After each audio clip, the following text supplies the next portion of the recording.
So this is what you need to do when your subwoofer box doesn't fit your new subs. Go to Lowe's, buy this gator power. Comes with a bit, charge your batteries. This is double baffled, so yeah, it's gonna take a cool minute. I got the other box done, and I'm gonna do this one.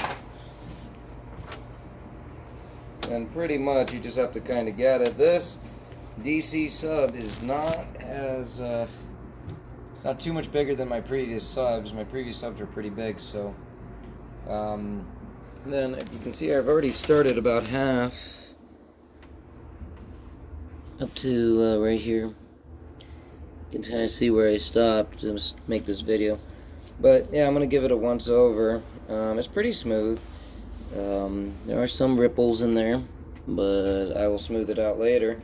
And then I'm kind of just going off of this, off of the edge here.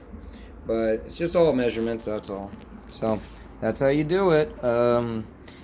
You might need to do a couple of them depending on how much bigger you want to make your holes. Mine, fortunately, is 0.02 of an inch. So